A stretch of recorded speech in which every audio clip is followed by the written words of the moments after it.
different. And Aaron just texted me. Yes, I cut my hair, and I cut my hair like super short. This is the shortest I've ever had my hair before, except for like when I was born. You guys get my point?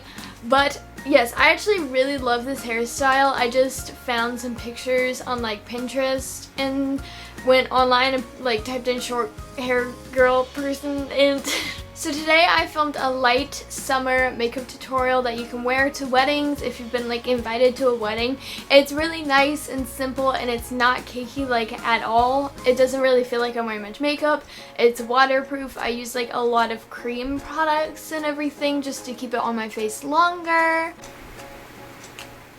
First thing I'm doing is I'm taking the MAC Mineralized Skin Finish Powder, and I am patting that into my skin to help cover up some of the redness and acne spots that I have. But you can use any high coverage powder that you have, because I know that the MAC one's pretty expensive.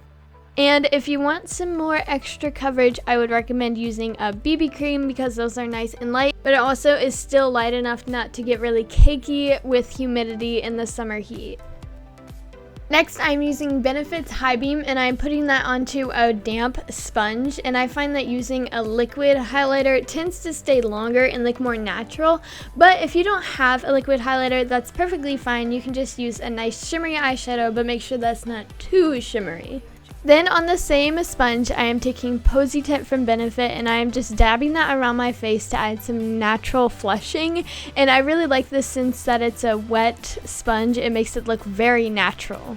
If you're one to cry at weddings, you're definitely going to want to use eye primer and a lot of waterproof eye materials. So I am just priming my eyes with the e.l.f. eyelid primer, but you can use any eyelid primer or even concealer if you don't own an eyelid primer.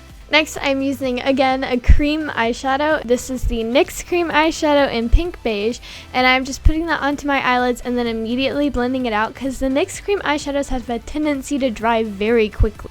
Then I'm using the Stila waterproof eyeliner, and I'm just smudging that on my upper lash line and then blending it out just to give a very natural look. And also, since it's waterproof, it's not going to smudge throughout the day.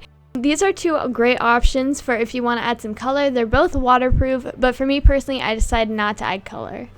Eyebrows are all about personal preference, but for me, I really like the e.l.f. Eyebrow Kit, because since it's a wax, it's not going to come off in water as easily. But like seriously, my eyebrows are so uneven, and I can never get them to like look correct. Then you're going to want to use a waterproof mascara, and this actually isn't waterproof, but the Maybelline Rocket comes in waterproof, and holy crap, that waterproof mascara stays on for like dear life. So I would recommend the Maybelline Rocket in waterproof.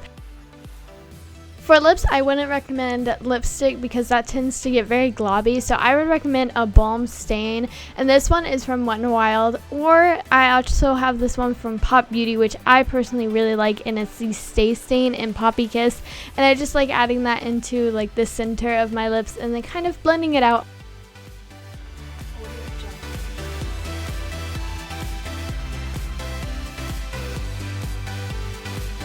It's a narwhal!